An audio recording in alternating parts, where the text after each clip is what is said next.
pleasant good morning to everyone, and welcome to another edition of the Carlos Brown Show right here on the Black College Sports Network. Yours truly, Carlos Brown. We cover Southern University athletics and SWAC athletics and HBCU sports. Coming up on today's show, the guest menu looks like this. Morrell Mo Carter of Fox 54 in Huntsville, Alabama, but he is going to be on the broadcast for Southern University and Jackson State at 6 p.m. on ESPN Plus. We'll talk with Morrell Mo Carter, a Southern University alum. Here's what's trending on the Carlos Brown Show. It is simply called The Rivalry. The Rivalry.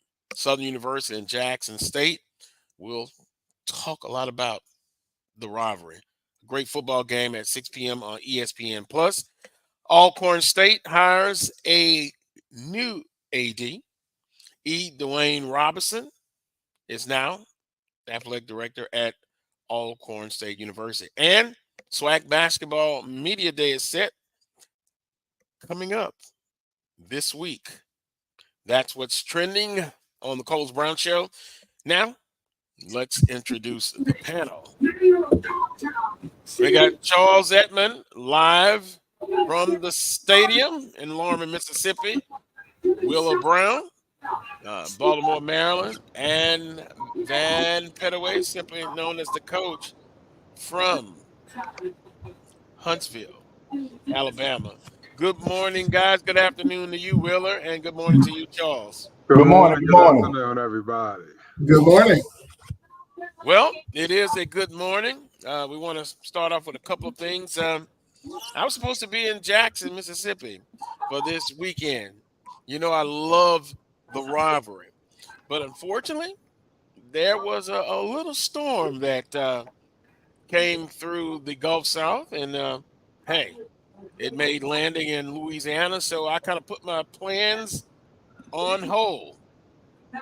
So with that being said, sometimes weather versus man is undefeated. But we came through okay. So blessings and to everyone who went through the storm. We made it all right here in Baton Rouge, Louisiana. So with that being said, the rivalry, Southern and Jackson State, A.D. Willa Brown, you've been an A.D. at Jackson State. You know about this football game. And once again, thanks to you for helping me get through that crowd a few years back with a nice ride. I appreciate it. But it is huge. Game day. Had a little segment of Southern and Jackson State. So I'm going to be there in spirit. But, hey, from what I've been told, it should be a great crowd. Let the games begin. And we'll take a look at it. I got some interesting takes on the game. The game notes will give you to that as far as what we think will happen. And then, of course, we'll get some predictions. But, guys, last week, Savannah State came to A.W. Mumford Stadium, and I'm going to tell you, after one quarter or near the end of the first quarter, there was no passing yards by Southern University. Noah Bowden struggled mightily. Offensive line struggled. Then something miraculously happened. They changed the quarterback. The offensive line play got a little bit better, although Willer may disagree with that.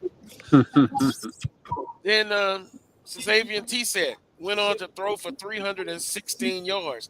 It is amazing how the whole offense just picked up with the change of a redshirt freshman quarterback. And once again, we look in this conference, there are teams that are struggling offensively. Offensive line play well across the nation. It's not up to par. And so we talked about it early. Defenses may have to toe the rope until the offenses come around. But 42-10, Southern University's defense, outstanding. Didn't give up a first down, 65 yards total, and 81 of those yards came on when two defensive players collided and the quarterback took off and rushed 81 yards. I've said a couple of weeks ago, this defense they could be very special. And I'm going to give you, although it's early, Jackson State and Southern's defense, offense, we'll give you the numbers. But this team, they're going to have a challenge today, and I think they'll be ready for the challenge. But 42-10, Southern University over Savannah State. Coach Graves gets his first victory as a head coach at Southern University. Other highlights, 580. We got it here somewhere. Got to get my notes here. 554 yards total offense. They rushed for 191. Through the air, they threw for 363 yards. Xavier T-Set, 316 yards. And Darren Mars, 6 for 77. But Willer, I text you during the ball game, and boy, it was the crowd was just stunned. Yeah. In the first quarter, the offense struggled. It was rough. It was rough, and it was pretty much as expected. I would say, Savannah State came in and thought they had a shot early on, and they played like it. And Southern pretty much just warmed down. And we're talking about that 36 versus 63.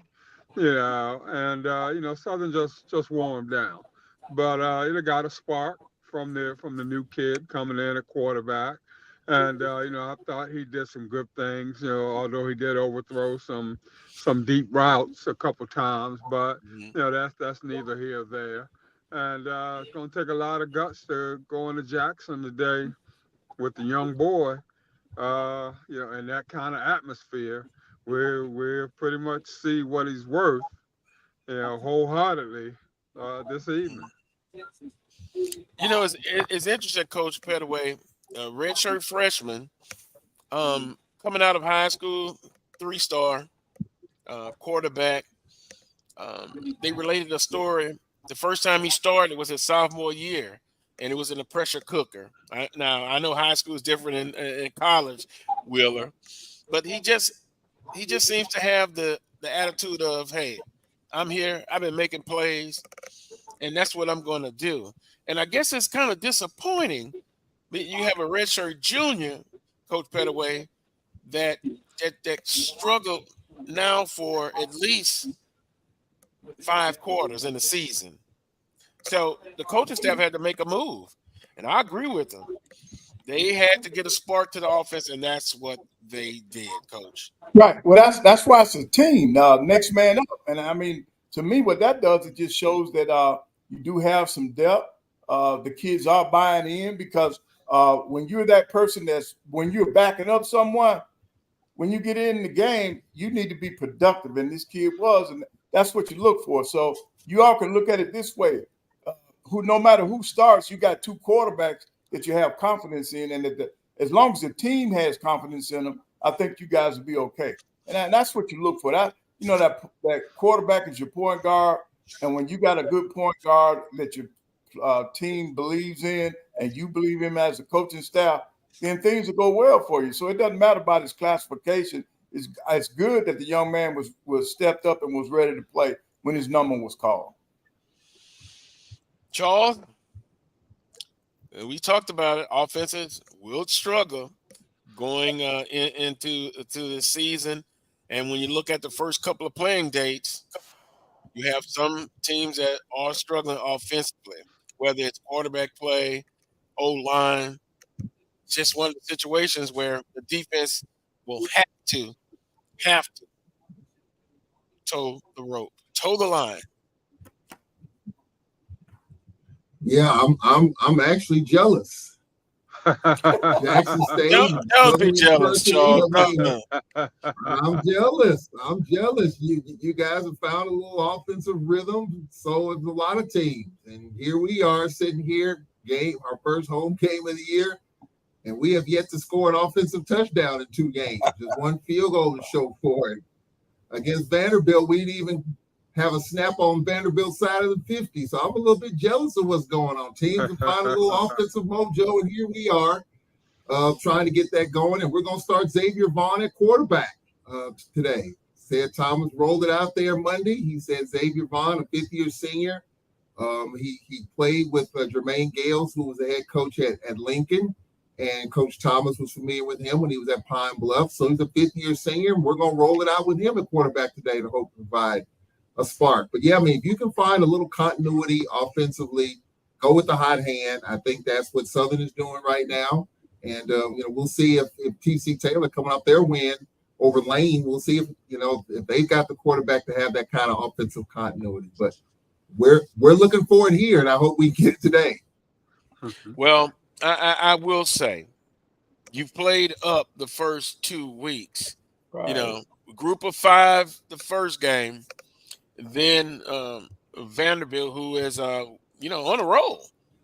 So, put an asterisk by that. But I will say, you've got to hone in on one quarterback who will start and then give him a shot. Now, and then, like Coach Graves and staff at Southern, if he struggles tonight, then you may have to think about making a change.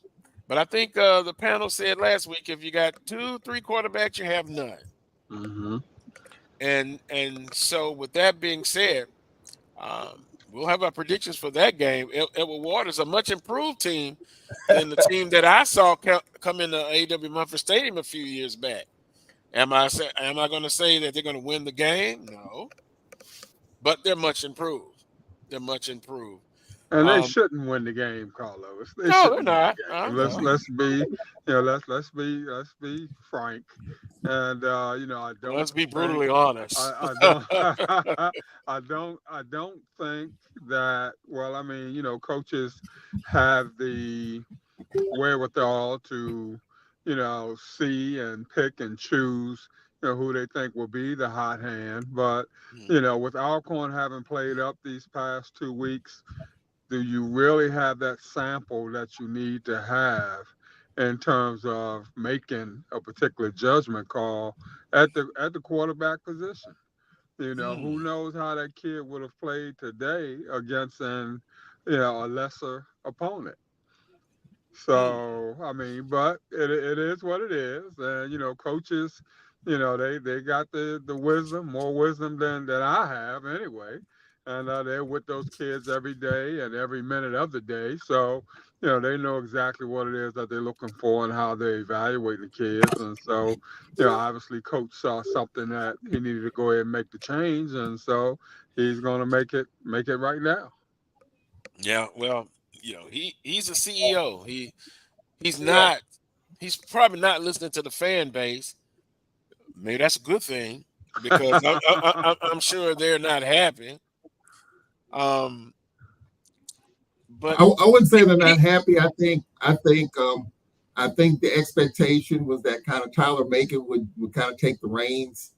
He was anointed the starter from the minute Cedric Thomas signed the contract, and he only played 2 series last week, and we went with Vaughn for the most part. And so, there's questions of whether or not Tyler Macon was given a fair shot to take the job and to win the job. But those are questions that are out there.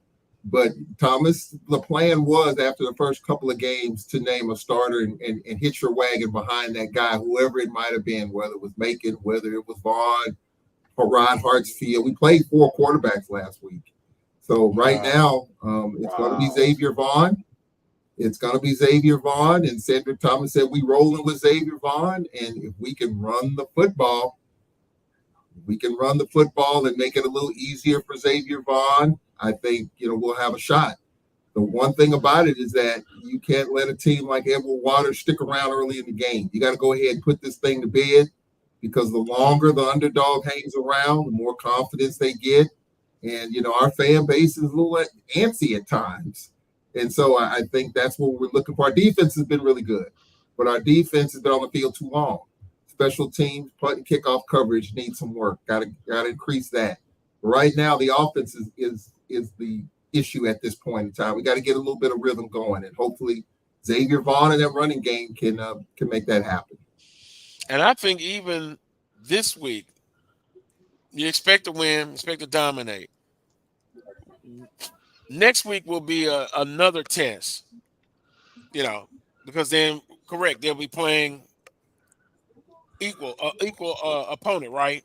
Next week. Who do they have next? McNeese State. Yeah. Yeah. Well, yeah. Next week. And let me say this, because I see somebody in the chat room saying, did he get a fair shot? Correct me if I'm wrong. How many games did he play last year? Macon. He played against USM, had the 75-yard run. He was banged up early in the season. Late in the season, he was using the Wildcat. So I would say the games that he was actually a part of, I would say maybe 5 games last year. He was nicked up most of the year. So, you had Aaron Allen, who I don't think anyone expected Aaron Allen to be fully recovered like he was, because his shoulder was really bothering him, and he chose not to have surgery. He chose to rehab on his own, which was a risk, but he was terrific for us, and he had the hot hand, and we rode that hot hand. That's a big win. Southern University, Jackson State. We had some struggles too. Alabama State, we won that in overtime and lost here to Prairie. But Aaron Allen proved that he deserved the starting gig, most of the season. But Tyler Macon was kind of in the bullpen ready to go, and he had some exciting plays in a Wildcat and exciting run.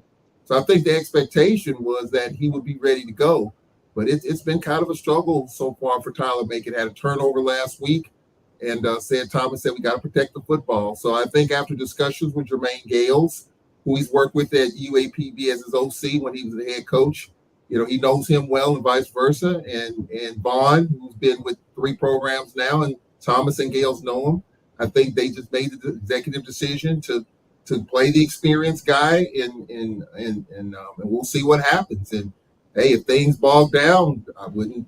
You can expect that there might be, a change there. So right now we're still trying to figure it out offensively. But right at this point, Cedric Thomas has made the decision.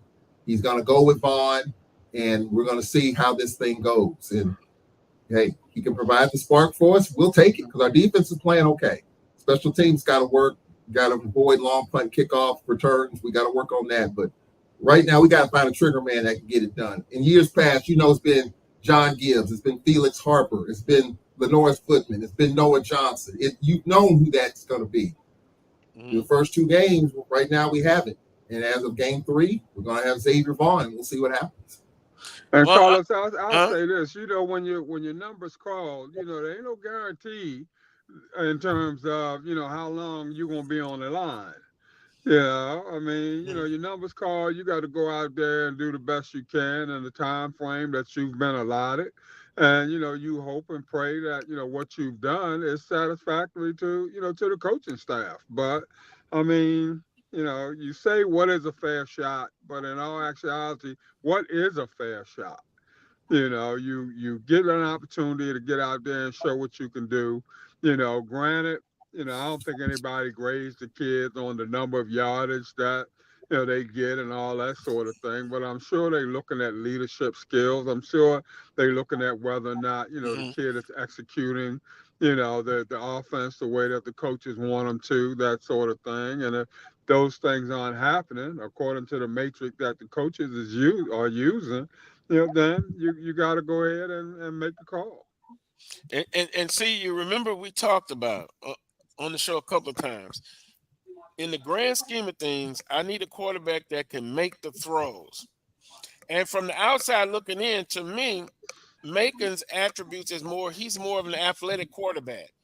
Charles talked about a 75-yard touchdown, but can he sit and make the crucial throws on third downs?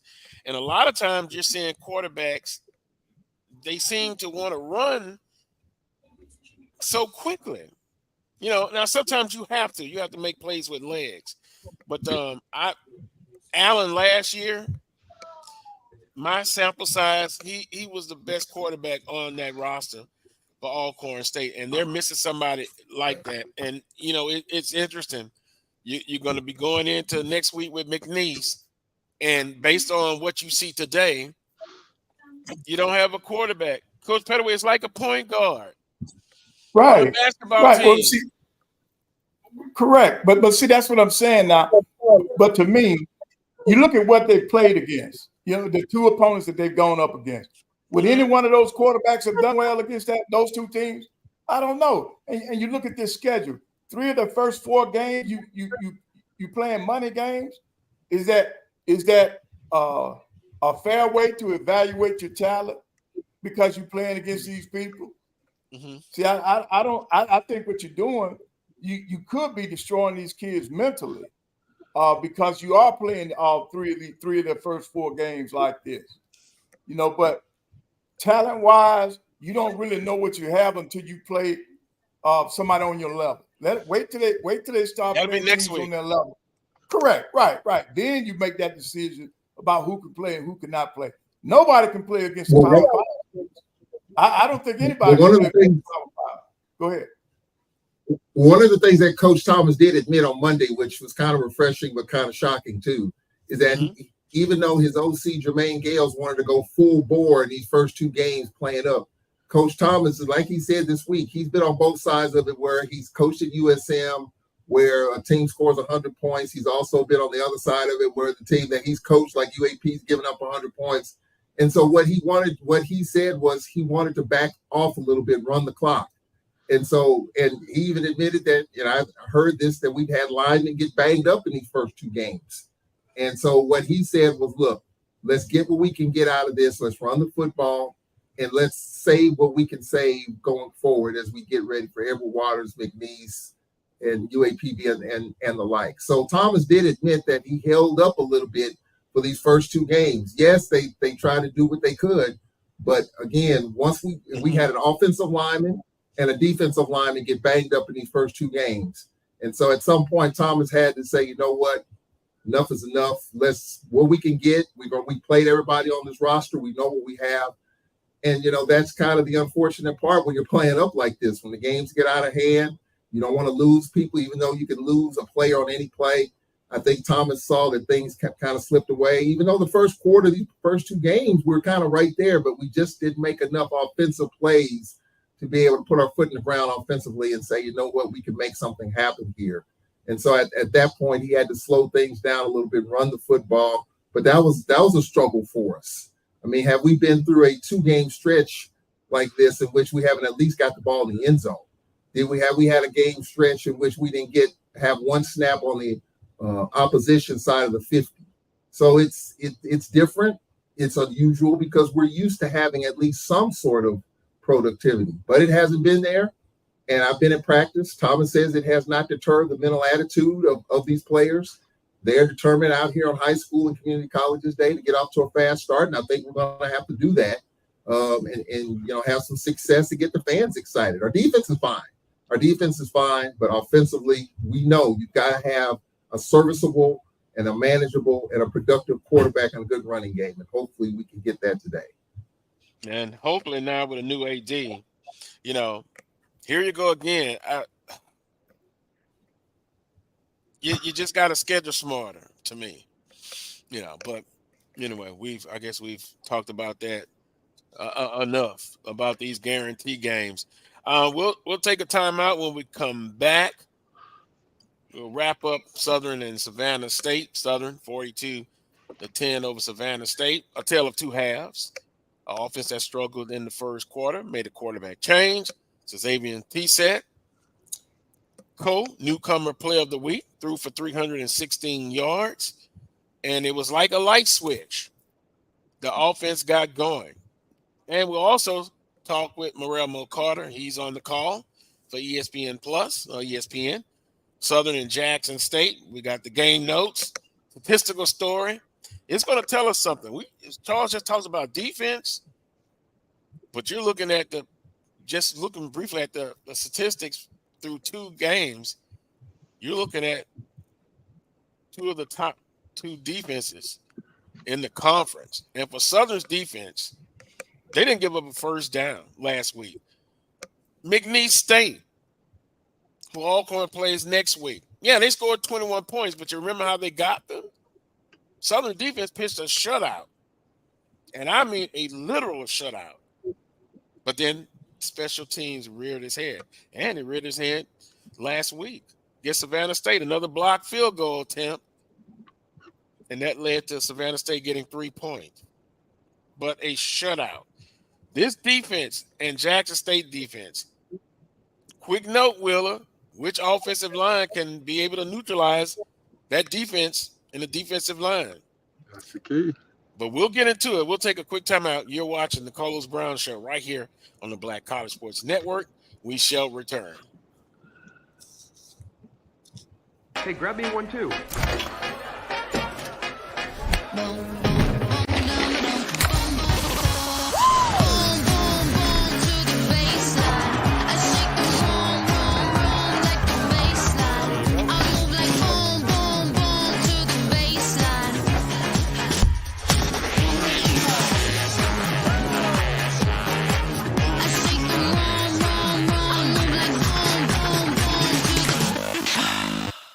Brian Fulford. A.D. Drew and I are co-hosts of the BCSN Sports Wrap. We talk about all things related to HBCU athletics. From the games, teams, coaches, and fan interest stories, we cover it all. You can find our shows on Facebook at BCSN Sports Wrap, YouTube at MyJBN Online, and everywhere you listen to podcasts like Anchor, Spotify, Google, and Apple Podcasts. You can also find the show on the Jericho Broadcast Network's app. Make sure to download. We look forward to you joining the conversation and being a part of the show. This is the Dean of the College of HBCU Sports, Kenyatta Cavill of Dr. Cavill's Inside the HBCU Sports Lab with Mike Washington and Charles Bishop. Come mix it up in the lab where the course lecture is in session every Tuesday from 6 o'clock p.m. Central Standard Time on Facebook Live, YouTube Spreaker, or the BCSN app. As we discuss all things about the HBCU sports culture, including exploring the week that was in the sporting HBCU diaspora, as well as the upcoming week of HBCU sports. With me, the Dean, the College of HBCU Sports, on Dr. Cavill's Inside HBCU Sports Lab with Mike Washington and Charles Bishop. Course lecture dismissed. Choice Hotels is a family of brands that helps you get the most for your money so you can be any traveler you want to be. You could be a free hot breakfast hero at a comfort hotel. Yes! That's how you waffle. Mister, this script got a plot twist at a Radisson hotel. A business big leaguer. Go for key. Even the ultimate pool float inflator. With 22 brands and the best value for your money, Choice Hotels has a stay for any you. Book direct at choicehotels.com, where travels come true. Gotta get the corners. You're looking for the latest information on Southern University sports, the Southwestern Athletic Conference, and HBCU athletics. There's only one place to go. Tune in to the Carlos Brown Show, exclusively on the Black College Sports Network.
Welcome back to this week's edition of the Carlos Brown Show right here on the Black College Sports Network. Before we get to our special guest, Morrell Mo Carter, Coach Pettaway and Wheeler, of course, I'm sure you heard the news. Frankie, Beverly, Frankie Beverly Mays passed away, an iconic musical entertainer, musician, and man, one of the thoughts, it's always great for family reunions. You play Frankie Beverly Mays. A lot of the HBCU bands played his songs, but quickly, I think it was a SWAC championship game in Houston. After Alcorn State defeated Southern again for the championship, Frankie Beverly Mays performed the after-game concert.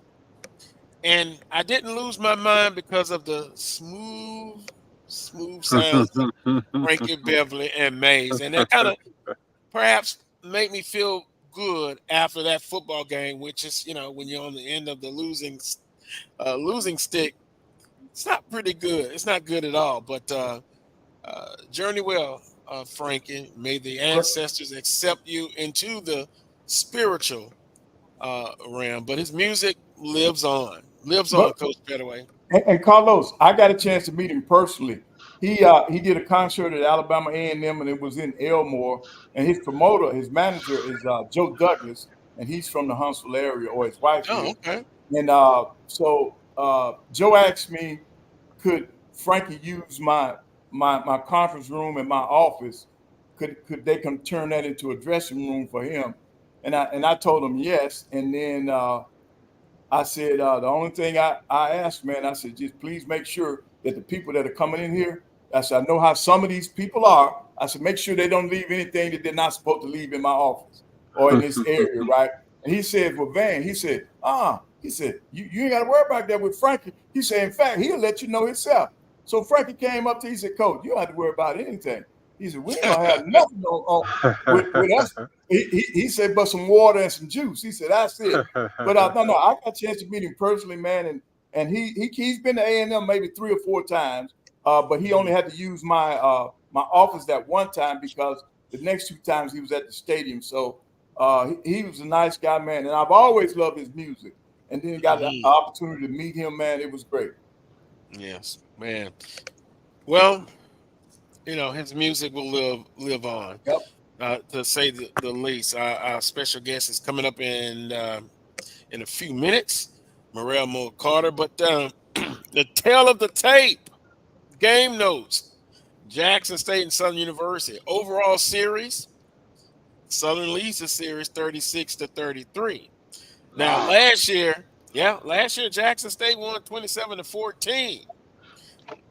Jackson State's on a current 4-game winning streak. So, you Jacksonians in the chat room, I know you're happy with a 4-game winning streak, and you want a 5-game winning streak.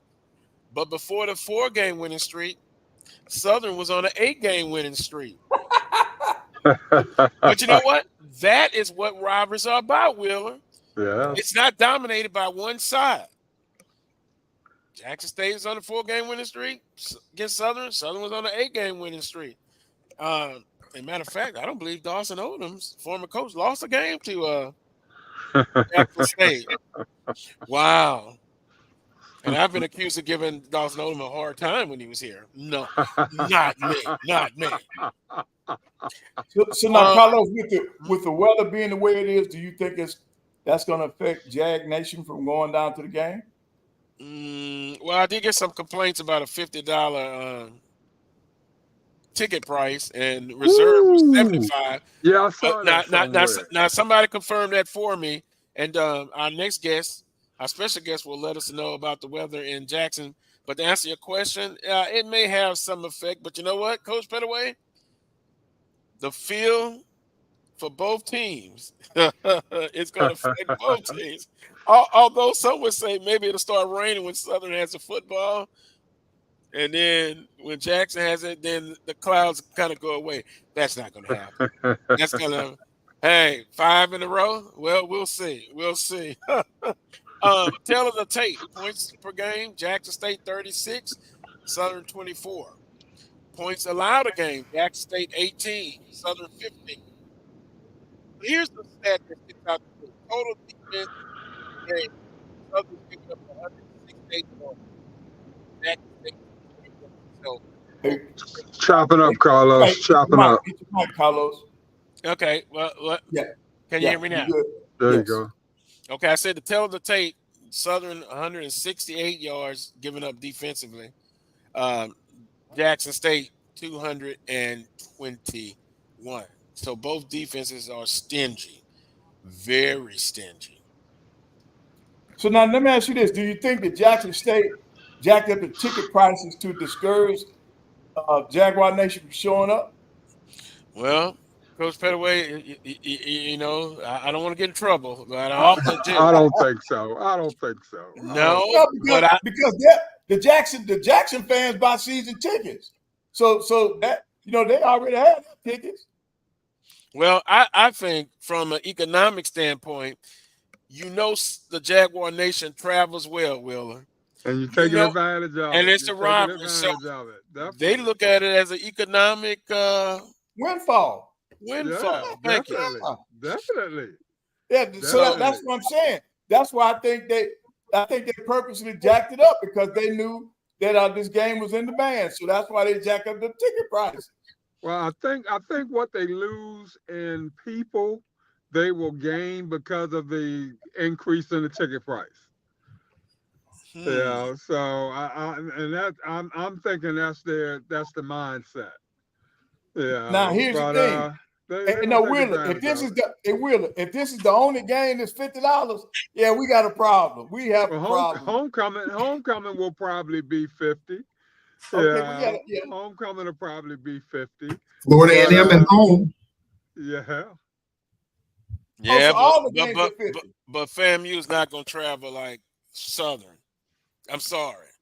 Yeah, that's true. They're not. Yeah. They are not. And let me do this. We could go on. Let's bring in Morrell Mo Carter because I could tell some stories about that Southern and Jackson State game. And man, the first time I went there, I mean, my God, it was packed.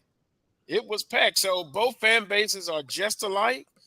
They're arrogant and cocky, and they hate losing. So you have a great matchup. And to help us with this game, well, wait a minute. I producer extraordinaire says we got to pay what we're worth. If we don't feel our sports are worth $50 ticket, then Southern fans still are going to be there. They're going to pay that $50. They're going to pay it. Anyway, Mo Carter, Block 54 in Huntsville. He's on the call for ESPN. He joins us now, and looks like he's on his way. Yeah. I knew Jackson. I just saw him on First Down Friday. So he's a miracle man. I just saw him on First Down Friday. Or he's in Jackson, or he's on his way to Jackson. Which is it, Mo? Good morning. Hey, good morning, Carlos. Good morning, guys. I'm actually on my way to Jackson. I just crossed over the Alabama-Mississippi State line, so I'm not too far away from that. And yeah, Coach Pettaway, you are correct. I was just seeing on First Down Friday night.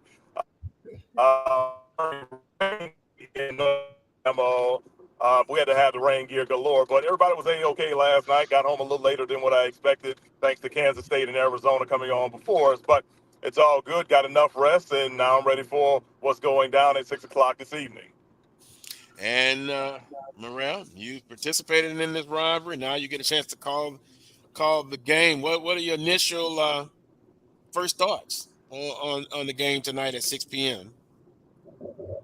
Well, first and foremost, I've been telling people for a long time that while Southern's biggest rival is Grambling because of various things, especially with it being in-state, I've always said the most heated rivalry is Southern and Jackson State because you have two fan bases that are so similar. They're so used to winning, and they're so used to hating each other. I had to almost turn off a lot of social media things this week, primarily because I had to focus on my task at hand from a regular work standpoint and also from the preparation for this upcoming week's game. And, man, it was something else. And I will say this. Considering the fact that this is not a game that counts in the conference standings, it does not mean one thing at all to these two teams because they want to beat the other team today and get that W and have bragging rights for another X amount of months. You're absolutely right because they're already in the chat room saying five in a row. But Southern won 8 in a row previously, and last year 27-14, big plays for Jackson State. But Mo, it is going to be so interesting. Both defenses are solid, but I'm going to harp on Southern University.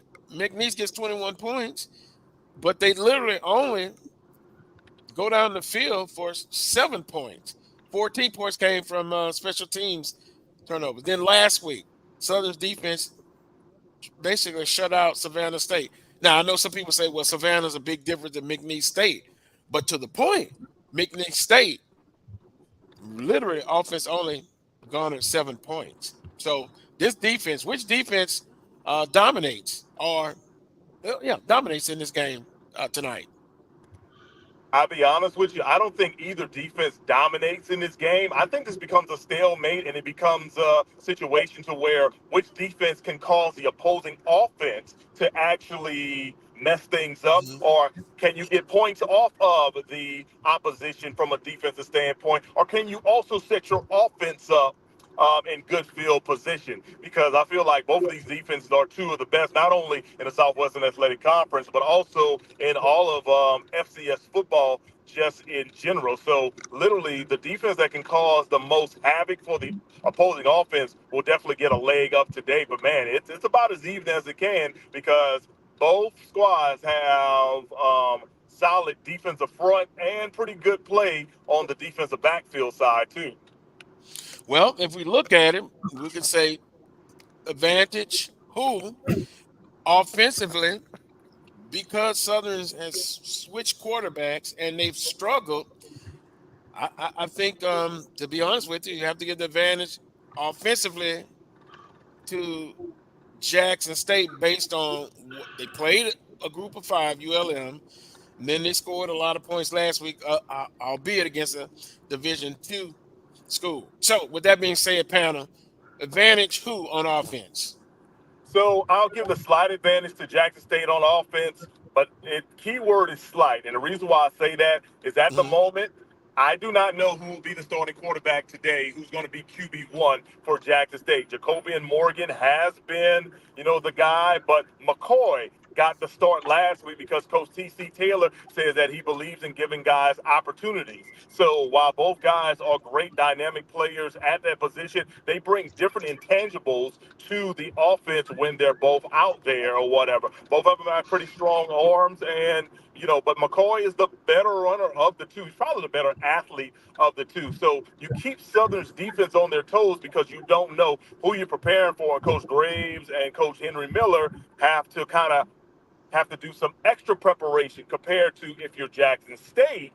You know for sure that Zay T-Set will be the guy this upcoming week. They probably have, well, I say they probably. Coach T.C. Taylor told us that, hey, he recognizes how good that young man is. Actually, they tried to recruit him from coming out of the city of Baton Rouge, and that just was not going to happen for Mr. T-Set. So they understand what type of player he is. The thing is, though, is that he still is young, and he's still trying to come into his groove. He had a pretty good week last week, but now he's about to go in front of a hostile crowd that probably rivals the crowd that he usually has seen at Southern University, as not only as a player, but as an individual growing up in the Scotlandville community. Well, guys, and a panel, I look at this as well. Jackson State will play 2 quarterbacks. But, Southern's defense faced a guy coming into the first game of the season who was a dual threat, who played in the FCS championship game. And Southern literally accounted for him. They did an outstanding job on him. Now, I know that's the McNeese game, but advantage, say slight advantage to Jackson State. I say advantage Jackson State. Charles, Pettaway and Willer, advantage who on offense? I'll go with Jackson State offensively because, as you mentioned, Southern has a young quarterback and Jackson State has a little bit more experience, and T.C. Taylor's an offensive guy. I'll go with Jackson State just a little bit, an edge there offensively. Right, and so do I, Carlos, for the same reason, experienced quarterback. Yeah. I do too. And, it's all about atmosphere, I think. And, being at home, that sort of thing. And, tease it, young guy stepping into this kind of arena for the first time, that sort of thing. And, you never know how the youngsters are going to react, although, he did a good job last week. I just think Jackson State, and as Charles stated, with TC being an offensive minded coach, I just kind of give them the advantage going in. It kind of reminds me of Mo of he said coming in that third game as a starter. You remember who did that? We had him on the show a couple of weeks ago.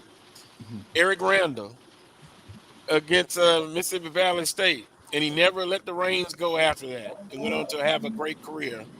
That's an interesting point. Defensively, both defenses are good, but I got to get an edge to Southern University on defense. Mo? Yeah, I think defensively you probably give it to Southern University just because of what's up front. I mean, Kelby Gibbons is a man.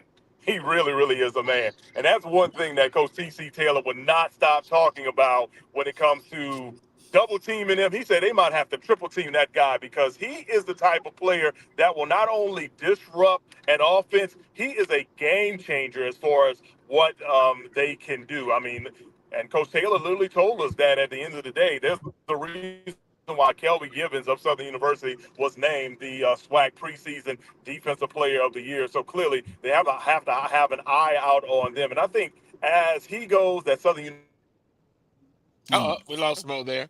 But also there's another defense man, Harry, and then also Vincent Page and Derek Williams at linebacker. That front seven has been really, really outstanding, and they have a chance to be very special.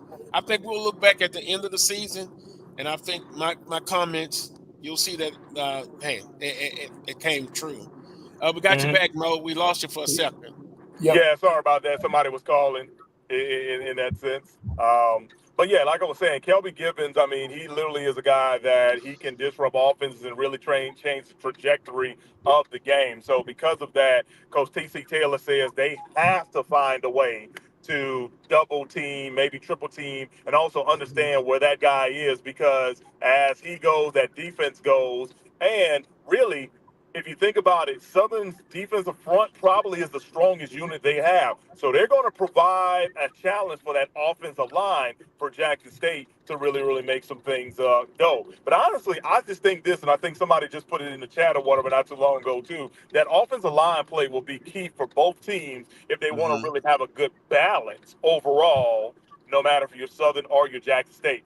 My main thing that I'm really, really keeping an eye out on is from so can it going because if the running back can get going, combined for a number of carries and a lot of yards, that helps take a lot of pressure off of your young freshman quarterback, in my opinion. Yeah, right. They did much better in the run game last week, but it will be a test because we look at being balanced on offense and which offense can be balanced, which offense can produce the big plays. EA says that Southern allowed their top pass rusher to move around, exploiting the weakest O-line. I think you will see that tonight. I think you will. Yeah, so you have to account for him everywhere, but there are other headhunters on that defense, and the back end has been surprisingly very good because they lost some people, but they're very aggressive, and for Southern, not giving up explosive plays will be to their advantage. Special teams, wow. I'm going to say Jackson State, because Southern had some issues in that against McNeese. They had a punt snapped over the punter's head. Then the field goal attempt, although it was Griffin's fault, according to Coach Graves, and it was returned all the way back inside the 10-yard line. And then last week, Savannah State got 3 points because of another blocked field goal. So I'm going to have to get an edge to Jackson State in special teams. I agree with that. I agree. I'll go with that also. Same here. I think Jackson State's got that edge for sure. I agree. Definitely. Yeah, absolutely, Carlos. Jackson State is a little bit more polished on their special teams units. Now, that doesn't mean that Southern won't come out and try to play perfect in all three phases, which includes special teams. Coach Gray, a long-time special teams guy, along with being on defense. He talked about with Santoria Black and I, who will be on the call, he talked to us saying that how they needed to perfect that this past week. And he also said with practice and preparation and the possibility of potential damp field or whatever, practicing in the post-hurricane stuff actually kind of helped them prep for that, especially when it comes to slick balls and kicking wet balls and all that. So they're definitely practicing to make sure that they don't have the same previous mistakes they've made in the first and second game. But yeah, you'll give the advantage to Jackson because they've made the least mistakes on special teams. But special teams, I think, will play a major role in today's game, probably more than ever, especially since you have almost two evenly matched oppositions for both Southern and Jackson on both offense and defense. And intangibles. I always have that perspective. I think that's just even. TC Taylor in year 2, Coach Graves in year 1. It's a big rivalry. Both teams will be up for the challenge. And so I kind of put that as even on the intangibles, unless you guys have something else to add to it. Predictions for this Southern Jackson State. Some people say the Boom Box Classic. I just call it the rivalry. I'm going with Southern University because I'm going with Southern University despite a young quarterback. This was one of these type of games you're playing on the road. Southern University, to me, in my opinion, in my history with it, they seem to step up and show up in these kind of games on the road. Jaguar Nation will be there. If this game was at Mumford, I would go with Jackson State because you know how I feel about that. When it comes to Southern and big home games, they just don't show, and I'm standing on that. But they're on the road. They're in Jackson. I think Graves with a big win last week. Young quarterback, if they can run the football, settle him in, and the way Southern's defense is just hawkish. I think Southern will show up in a big game like this, and I have the Jaguars winning 27-17. Wow. Okay. And I know Mo want to make a prediction, but he can't since he's calling the game. But I know if Mo's going to make a prediction, he probably would be for Southern. He would go with Southern since he played for the Jaguars. I think it's going to be a close game, but I still think that special teams is going to come into play. I think Jackson will win by 3. Wheeler? I got Jackson State 17-14. I just think being at home is going to be the difference maker for them. I'm still not yet sold on Southern's offensive line play. Hopefully it gets better as the year goes on. But I'll just go 17-14 Jackson State. Well, here's my chance to, from a fan's perspective, and every week someone's going to send me what they think needs to happen.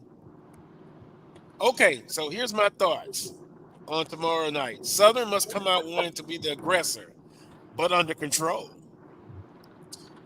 Mark Frederick's play calling must be on point for us to win. He must keep Jay Stank off balance. Jay Stank. With motions, eye candy, multiple sets. Get the ball out of Pisa's hands. Play more 2 tight end sets and force their front 7 to have to cover them and backs instead of blitzing. Defense, stay in their lanes and tackle. Stop the run and keep the quarterback inside the pocket. Special teams must not give up anything. My prediction, and this is from JJ, if these things happen, Southern 24-20. If they don't, JSU 27, Southern 13. And guys, that's an excellent point because in the first 2 games, the tight ends have been doing very well, been the leading receivers. And shout out to Dupree Fuller with a 30-plus yard tight end touchdown reception last week. So the tight ends are very, very valuable in Southern's offense. And I do agree. Get the ball out of TC's hand quickly. And he does throw a beautiful long ball, but being balanced and being able to have some sense of a running game and stick with it. Don't abandon it if it's not successful up front. So my predictions when I went on the show early in the season, I got to be consistent. I got Southern University winning this football game because of the intangibles, because of you got to stop the streak. And so I like Southern in this ball game, and I think it's going to be 24-17, Southern University. But man, 17 points Southern gives up. That'll be the second most all season. And again, remember against McNeese, it was 21, but man, special teams gave away 14 points. But anyway, that's the way I look at it. People in the chat room are giving their thoughts on it. As we close up this segment, Mo, what the weather report for Jackson? So, here in the state of Mississippi, I'm about an hour away from Jackson. It is cloudy, but it's clear. I've not ran into any precipitation ever since I was getting out of Tuscaloosa. So I think for tonight's game, everything's going to be clear. Overall, it doesn't feel too bad either. It doesn't feel muggy or anything. Right now, it's about 75 degrees here in the state of Mississippi. So hopefully, it'll kind of around that. So I think weather will not be factoring tonight's game technically. Now, how did the field hold up? I do not know. Traditionally, Veterans Memorial has upgrades for years. Of course, I've seen a lot of mud and dirt and whatnot there, so I do not know how that's going to play a factor. How that's going to play out, but I do think that could be a factor if that field is damp, and that means that whoever controls the line of scrimmage and keeps things balanced will make some things happen tonight. And here's another thing, guys, I want to really throw in. As I mentioned, it's a non-conference game, but neither DC grade is even worried about that. Both states going to come in there and get a W. Somebody's going to go in there and lose and take an L. You don't have to get a whole lot of rah-rah speeches going for these kids to get hyped up for this contest and whatnot. And Coach Graves said it best. He was like, man, look, we can play Jackson State in football, cheerleading competition, spades, dice, dominoes. It don't matter. They know for sure at the end of the day they want to get a W. But both coaches did say this. They do have to find a way to really control the emotions of their players in this game, because you do not want emotions carrying over in the wrong ways for this contest, especially since it's a heated rivalry. But a lot of that just comes with coaching and maturity of your football players as a whole. And Carlos, I think historically the vet drains pretty well. Somebody was asking about that. And, so I just, the field is pretty much well kept. And so while it'll be wet, I don't think it'll be like overly sloppy or anything like that. Yeah, well, the conditions will be the conditions for both teams. You got to adjust and play. But, Mo, we appreciate the time. Safe travels on your way to the destination in Jackson. And that game is 6 p.m. on ESPN Plus. Yes, sir. Have a great broadcast, and let's talk next week. Get your thoughts of the after game comments. Okay, that definitely sounds good. And here's what's very, very interesting too. Of course, I'm on the broadcast with Santoria Black today, and then we'll be the same broadcast team next week when I have to go to North Louisiana and go to Lincoln Parish for Grambling and Jackson State. So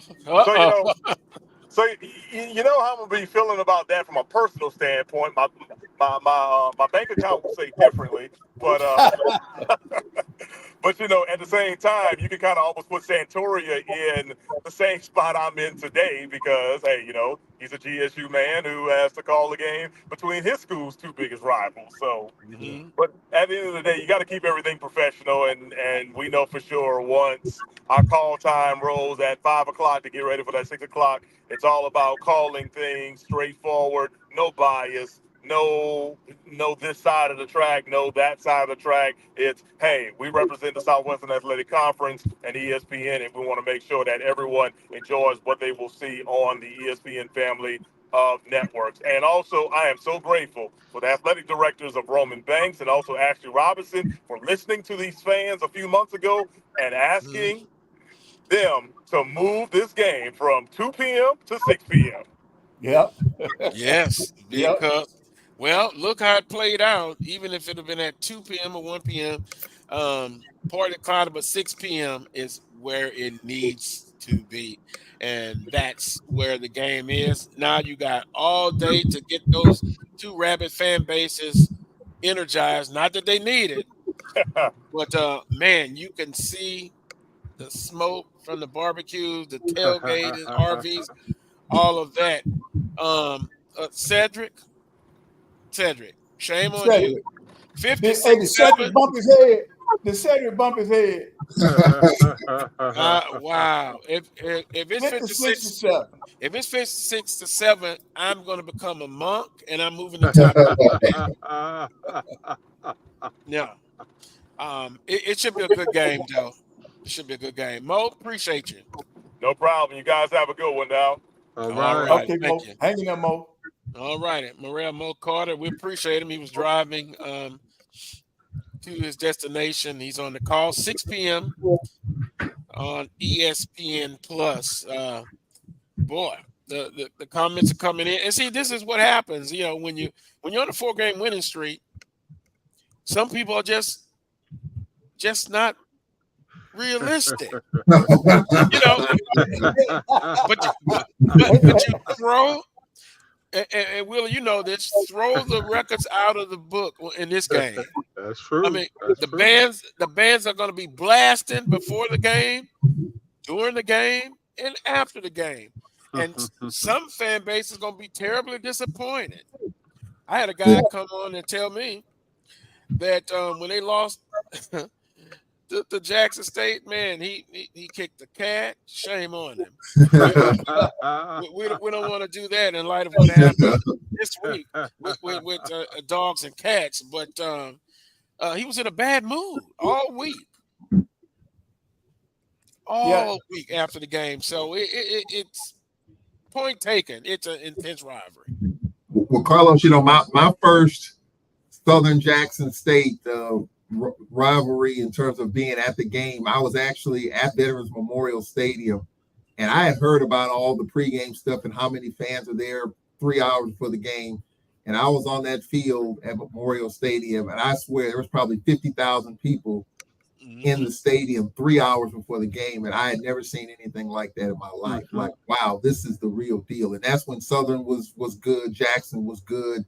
I mean, hopefully you're going to have that kind of crowd today, but that just shows you how intense the rivalry is. And I overblew it last year when I talked about last year when the game didn't count in the standings. And I got a lot of pushback on that, probably rightfully so, because it's one of those rivalries. It doesn't matter whether it counts or not. It's still Southern and Jackson, still a lot at stake. And it's we're used to Southern and Jackson being kind of a mid-season game. It used to be right in the middle of the season in October. You have a litmus test to see what would happen the second half of the season. But this is still a big game. I mean, you got a first-year coach, second-year coach, still trying to figure quarterback stuff out, still trying to figure your team out. So this is a good litmus test for both teams. I would agree. In mid-October, when it was crisp and cool and temperature about in the 50s, about time the game rolled in. I remember some 7 o'clock games. And Coach Pettaway, both fan bases were, how can I put this? I better keep with the adjective of energized. But you know what I mean? There you go, Coach Graves. Hello, it's game day. It's game day. And speaking of that, Coach, I did I had to tease Coach Graves. I thought he had kind of calmed down a little bit, but boy, that Savannah State game, and I'm in the press box, and I'm next to the assistant coaches. Oh my! And I looked down on the field. Coach Graves was back to his energized self. Whoa! So this is going to be a great game. I'm not going to be there, but I'm going to be there in spirit. ESPN Plus. Charles, I'm going to have all the goodies around me. and I'm going to enjoy the game. Now, I'll have to be in the room by myself because I'm going to be very loud. I'm going to use some interesting words at times. But hey, I'm just waiting to enjoy the game. Yeah. It's going to be a good one, and I'm our game starts at 4. That game starts at 6. So by the time we're in the fourth quarter, I'll be able to kind of see how that game goes. But I'm looking forward to seeing that one. I think both coaches, both programs, ready to kind of get it on track and see how things go. This is a big one here, I think. Mm-hmm. And it doesn't count in the standings as you stated, but it's still big. It's still big. So what we will do, the fire forever burns. There you go, Coach Graves. I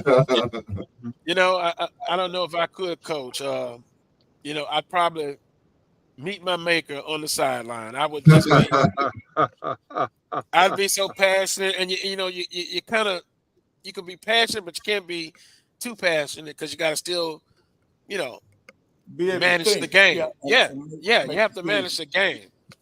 But Carlos, you do know you can't cut players or fire players after 2 games. You know that, right? Wait a minute. Is that a reference? He don't have to contract. He can bench him. Hey, he can bench him. He can put him so deep in that bench. They need a flashlight to see. He might bench him after 2 games, but firing somebody after 2. But Carlos in the number 2 seemed to stick, y'all. I don't know if I'll ever live that down. On that note, we're going to take a timeout. There are other games played in the conference today. We'll look at last week's game. It's called Spanning the SWAC. Boy, there were some huge scores as far as the differential in points. We'll talk about it as well. Players of the week, both offensive, defensive, special teams, and newcomers of the week. And also, we still have a couple of more segments of what's trending. Alcorn State with a new AD, and then SWAC Basketball Media Day, Coach Pettaway, coming up this week. So more to talk about. You're watching the Carlos Brown Show right here on the Black College Sports Network. We shall return. Choice Hotels is a family of brands that helps you get the most for your money so you can be any traveler you want to be. You could be a free hot breakfast hero at a comfort hotel. Yes! That's how you waffle. Mister, this script got a plot twist at a Radisson hotel. A business big leaguer. Go for key. Even the ultimate pool float inflator. With 22 brands and the best value for your money, Choice Hotels has a stay for any you. Book direct at choicehotels.com, where travels come true. Gotta get the corners.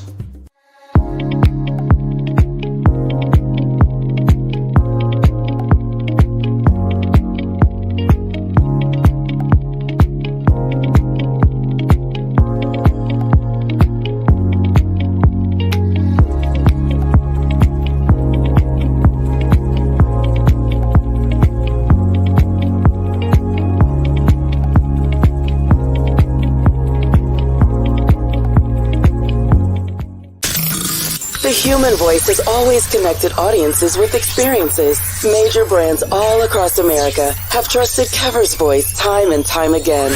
Conversational, powerhouse, intelligent, and sincere. That's the voice you need for your creative marketing process. KEAVERSVOICE.com. Kever's Voice, Kever's Voice, KeversVoice.com. Always on, all the time. Since 2002, Empowerment Resources, Inc., a nonprofit organization, has empowered more than 1,500 youth and adults in Duval and surrounding counties. Through its programs, Journey into Womanhood, Girls Mentoring, Life Skills for Teens, and parenting education coaching. To get involved with programs, volunteer, or donate, visit www.empowermentresourcesinc.org. Follow us on social media, facebook.com/empowerment.resources and instagram.com/empowermentjax. Troy, you work here? I'm never not working. Like Head & Shoulders Scalp Shield technology, up to 100% dandruff protection, even between washes. Never not working. Never not working. Never ever not working. Head & Shoulders Scalp Shield. Never not working. You're looking for the latest information on Southern University sports, the Southwestern Athletic Conference, and HBCU athletics. There's only one place to go. Tune in to the Carlos Brown Show, exclusively on the Black College Sports Network.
Welcome back to this week's edition of the Carlos Brown Show right here on the Black College Sports Network.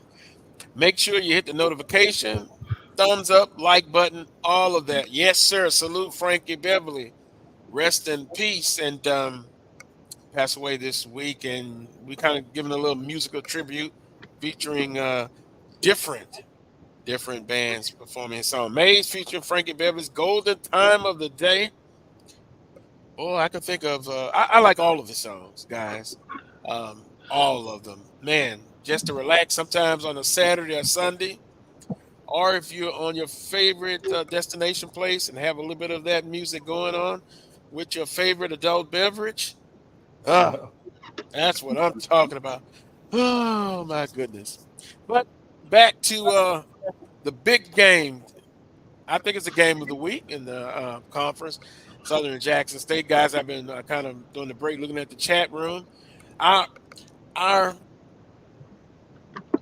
poster of the week in the chat room has to be Cedric Walker. 56-7, Jackson State over Southern. Unbelievable. I still can't get over that. Oh my goodness. But anyway, last week in the conference, and this segment is called Spanning the SWAC. We had some interesting games, and you had a lot of blowouts, of course. You had, we called it the SWAC versus the SIAC last week as far as week 2. But we also said Bethune-Cookman would beat Mercer. The panel, most of us said that. No. But yeah, most of us. I don't think you did, but I didn't either. Yeah. But Bethune-Cookman lost to Mercer 31-2. It was FAMU traveling to Miami and losing 56-9.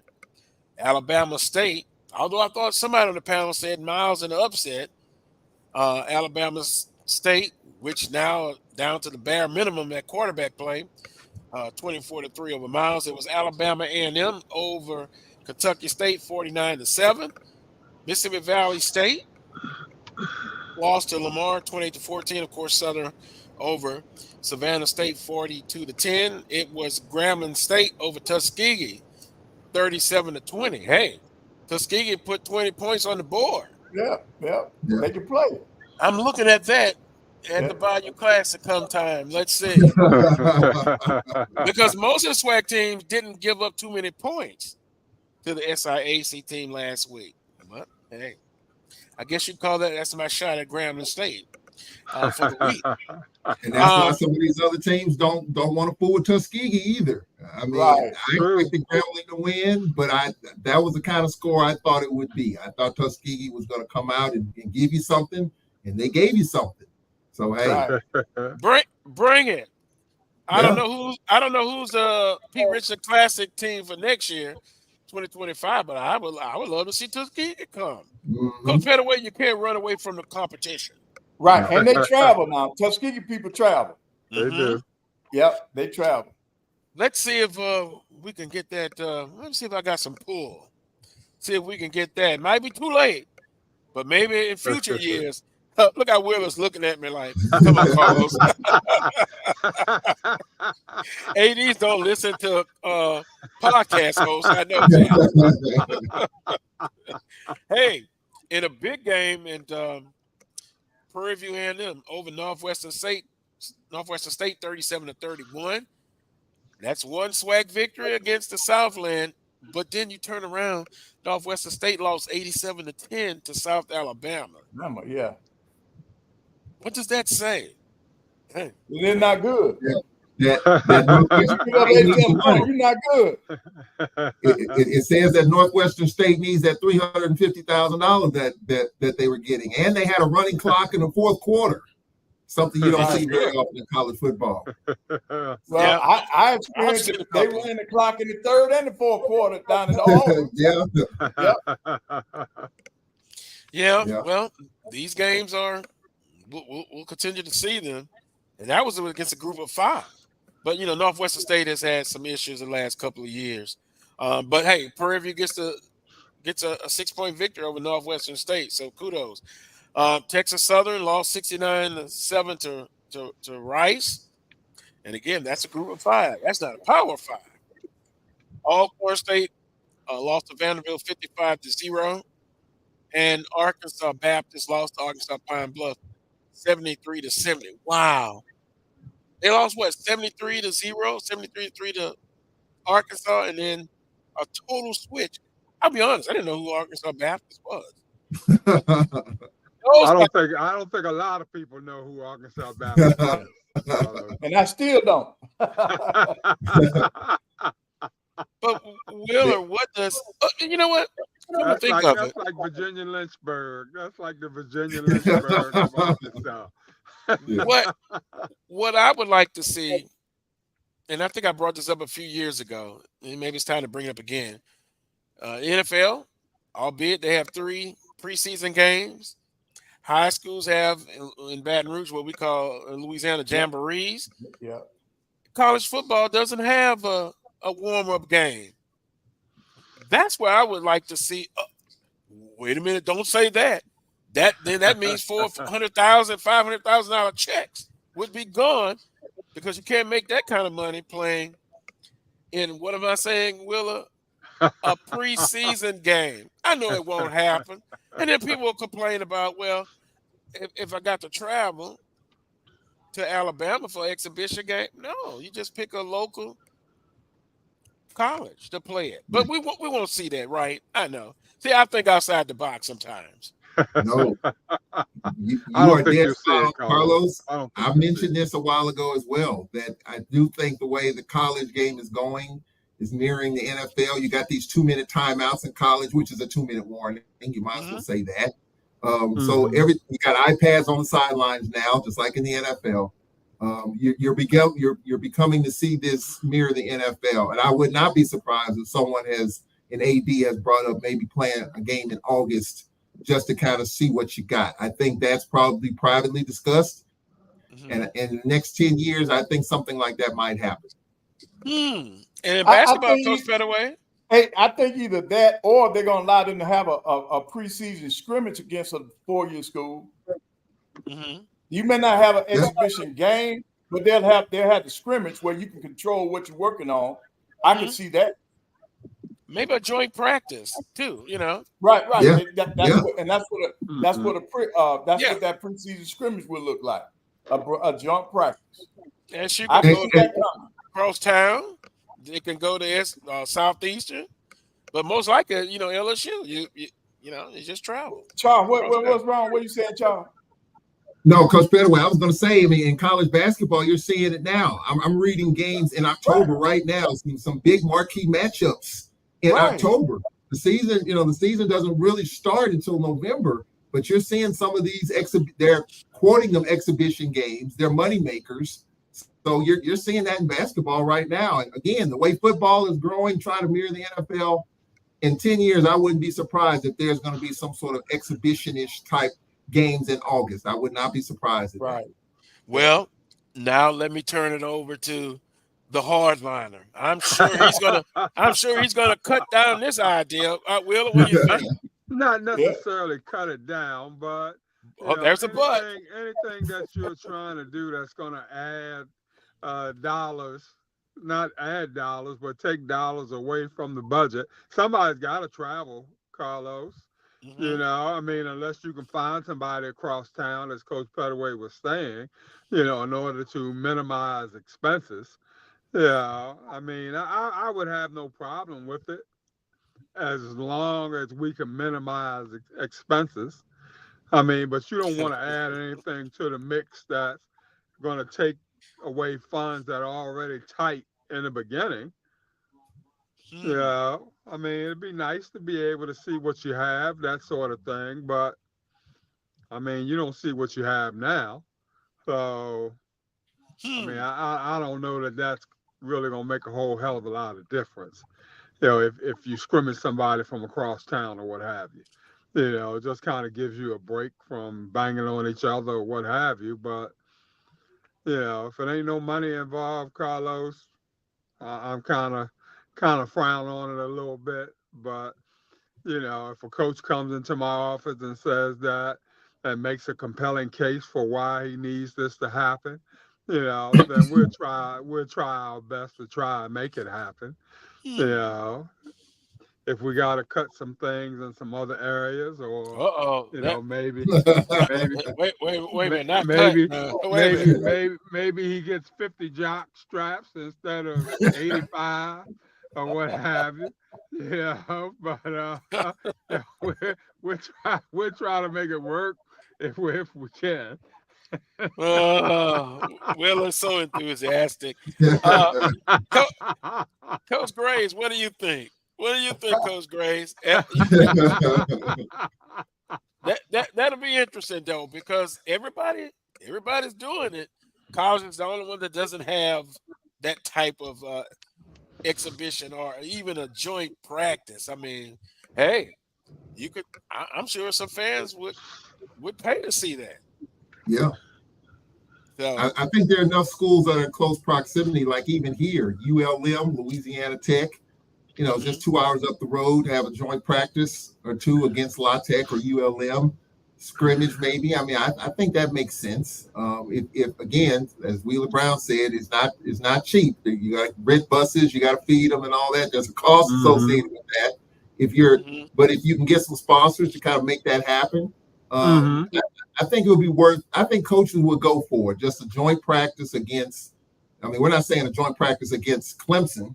I'm saying a joint practice against La Tech, a team that SWAC teams have played in the past. ULM, SWAC teams have played in the past. UAB, SWAC teams have played in the past. It makes sense if you could make it work, maybe at a midway point, or just go there and just see what happens. Again, I can see that in the next 10 years. I can see something like that happen. The way the NFL is doing this, I think the way college is trying to mirror the NFL, I would not be surprised if something like that popped off. Yeah, and too, they won't get the same pay as the NFL, but hey, we look at college athletics now. The haves and the have-nots. Some can pay, some can't afford to pay. Some need help, some barely making it. Then some, it's day by day, year by year. And then the way this thing's going to end up working out, the teams that have the money, they'll pay the expenses for the team that they want to bring in. That's how that's going to work. So the team that doesn't have the money, they don't have to worry about it. Somebody will bring them in. Somebody will pay for them to come in, and they'll pay their expenses because they can afford to do it. So I just think it's a win-win situation. And the only thing I'm going to say, Charles, I see it happening in the next 5 years, not 10. Yeah. Interesting. Well, even, I mean, John Grant has said this at Media Day, and I know we have talked about it. I mean, the college football playoff is 12 right now, but John Grant believes it's going to expand to 16 teams. So if that's the case, then there's more money out there. There's more money for schools to make. There's more money for everybody to make at that level, including the networks. So you can expect that there's more money out there. And so something like that could pop off because there's more money to make it happen. So I just say 10 years because the wheels of education and educators and presidents can turn slow sometimes, but because there's so much money on the table, it might be accelerated. But I say 10 years, but I can see it happening before then. I can see that happening for sure. Well, we shall see. I just thought about bringing that up because it can help, in many ways. And then on the field, like, and as you guys stated, the dog days of fall camp, and look, it's not like how it used to be when you had a whole month and 2 days and 3 days and you're tired of hitting yourselves, and then hey, a little joint practice, even if it's a 7-on-7, against another team. I think it would help. Well, week three in the conference. We have stated that, at least I have stated, I think the game of the week, of course, is Southern and Jackson State, 6 p.m., ESPN Plus. But there are other games in the conference. Prairie View A&M, after a big win, boy, speaking of a money game, I think Wheeler would be excited about this one. Prairie View at Michigan State at about 2:30. I've read reports of $500,000. Am I close to that mark? You know what I'm going to say? Southern would have got 800. Southern would have got close to me.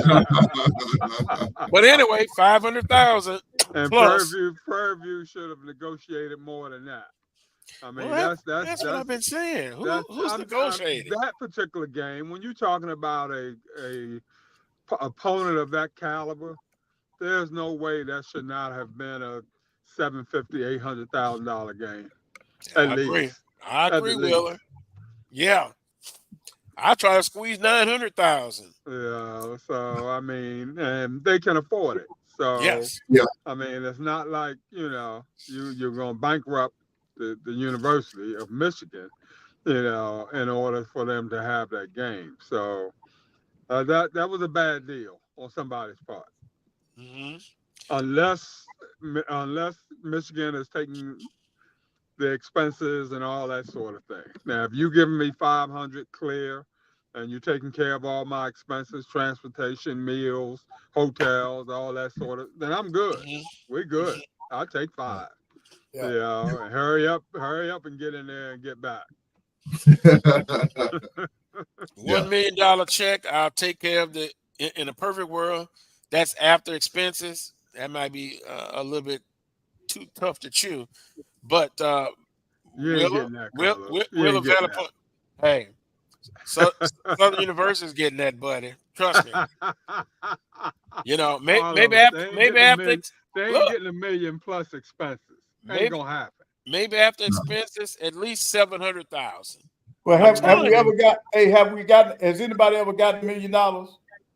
Gramblin's going to get it next year when they play Ohio State. I think FAMU got $1 million at some point in time for somebody. Yeah, Ohio State. That might have been the first one. Okay, you said Gramblin's going to get it. That might have been the first HBCU to get $1 million guarantee. Is that before expenses or after? I think that before. was before expenses are going to come out of that $1 million. Right. Okay. Yeah. Mm-hmm. Yeah, I don't think anybody has gotten $1 million plus expenses. No. And I was being facetious. That's gonna be tough. But I know take home LSU, Southern, a good penny there, and at the University of Georgia, a good penny, close to 700,000 after expenses. So again, it's what you're worth. And watch it, Willa. Don't take a shot at Southern. Right. Georgia plays well in basketball too. They do good in basketball. Mm-hmm. But that's the right team could get 100,000 in basketball for Georgia. Yeah. And for me, for Huntsville to Athens, man, that was a piece of cake for me. Mm-hmm. Yep.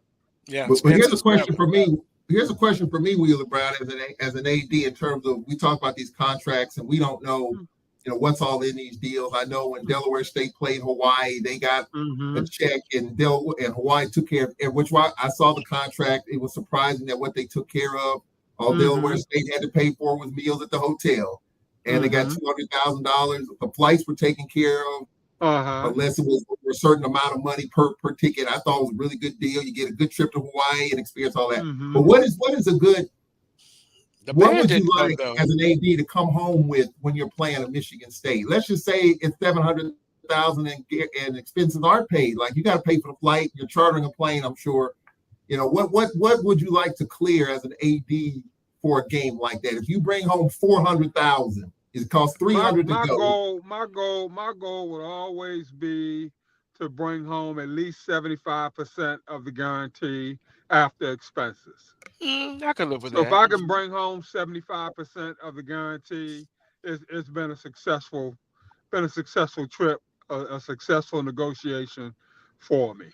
And so I kind of look at it from that point of view. So it's hard to put an exact dollar amount. So that's why I always say, I always want to at least bring home at least 75% or better than 75% if I can. If I'm just going right down the street or something like that, then no reason why I can't bring home 85, 90%, of the guarantee. But if I'm, looking to charter planes and, all that sort of thing, then, my goal is to bring home at least 75%. If I can do that, it's been a successful trip for us. Okay. Yeah. I think I agree with Wheeler. Can you believe that? Yeah, I think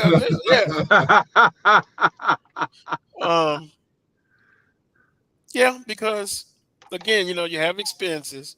You charter a plane. In some cases, I know teams bus, but now you can't bus to Michigan. Wow, my goodness, no. No, Michigan State now. Yeah, Michigan State. Yeah. Yeah, to the state of Michigan. Right, that's East Lansing. East Lansing. Yeah, that would be just. You're getting a good guarantee. If you're getting a good guarantee, you don't want a bus. No. If the guarantee's sloppy, or my thing has always been like a 4-hour limit. If it's better than 4 hours, then we want to try to get other means, to get there, that sort of thing. So, I don't want to, bad enough you got the kids playing up in terms of competition. I don't want them to suffer, on the trip or lack for, good accommodations or anything like that. I want the check, don't get me wrong, but at the same time, want to make sure that they have a good trip. Right. Something they can talk about when it's all said and done in a positive manner.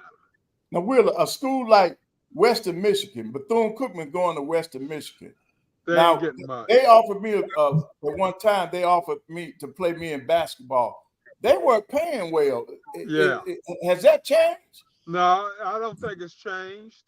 And I just think but Bethune just they was looking for a game, that sort of thing, and so a lot of times when you look at it from a budgetary point of view, Coach, you're not factoring in the cost that it's going to take to get there. You're just looking at a guarantee, and you're putting that down on the revenue side of things without regards to what it's going to take in order to get there. So when you're figuring up the budget, you're not subtracting what it's going to take to get there from that particular guarantee. You're just putting in the ledger that I'm bringing home $70,000 for a guarantee going to Western Michigan.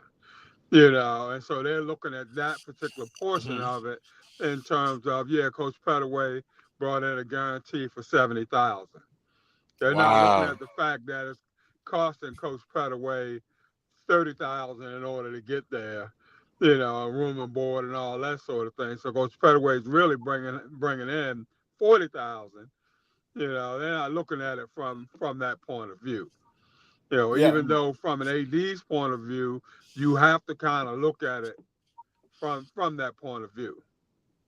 Yeah, but now when I was scheduled, I still looked at it that way. And when they called me, I said, "Excuse me," because he was only offering like $40,000 for me to come up. I said, "You offered me $40,000 to come in the snow?" That's I said, pretty "Man, much you lost your mind. that's about right. That's about right for that caliber of school, Coach Pettaway. Right. I don't pack a suitcase for $40,000. We don't put a handkerchief in a suitcase for $40,000. Come on, man. Hey, it could have been 100 degrees and sunny for $40,000. Certain schools, like that, and don't need to calling them, Coach Pettaway. Right. They're gonna lowball you. They don't, quite frankly, they don't have the dollars to be stretching it out there like that. Well, no. He called me. I didn't call him. I knew better. I'm sure $40,000 was a lot for them. Yeah, it was. He told me that was the most he could pay. I said, "Well, you called the wrong person." I said, "Well, first of all, I don't like snow. I don't like going in the snow, and it's gonna be cold up there. And you only offered me $40,000, and it's in December." I said, "That does not compute in my book." Well, guys, I've talked to our women's basketball coach, and he has shared stories with me. You will be shocked at some of the top women's teams in the country, top of the top, that don't offer the type of guarantee that you would think that they would offer. I'm not shocked. I'm not shocked. That's true. Not a lot of money in the women's game, Charles, and that's why I used to always tell my women's coach, not to worry about guarantees. Schedule to win. That's it. Schedule to win. If you can get a local guarantee here or there, then that's fine. But I'm not putting the same demands on the women's coach that I'm putting on the men's coach, because I know that the dollars aren't in the women's game the way they are in the men's game.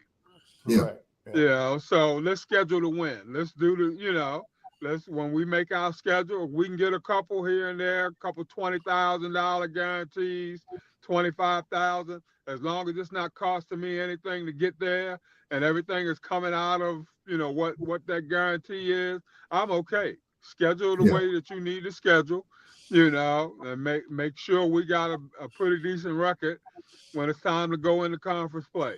Because I'm not putting the pressure on you to bring back the kind of money that I'm expecting the men to bring back. Now, somebody will say that's sexist or whatever it is you want to call it, but I just call it good common sense. It is common sense. No need for it at all. Well, they're going to listen to me one day. Schedule smart. They're going to listen, Coach Pettaway. They're going to listen. You got to schedule smart. But anyway, that was interesting. Purview at Michigan State. That brought all this on. Of course, prediction time, Michigan State. For Purview, make a good accounting of yourselves. Get the check. And try to improve each quarter. But Michigan State will win this football game, no doubt about it. Panel? Yeah, I agree. Michigan State, it's a no-brainer. Yeah.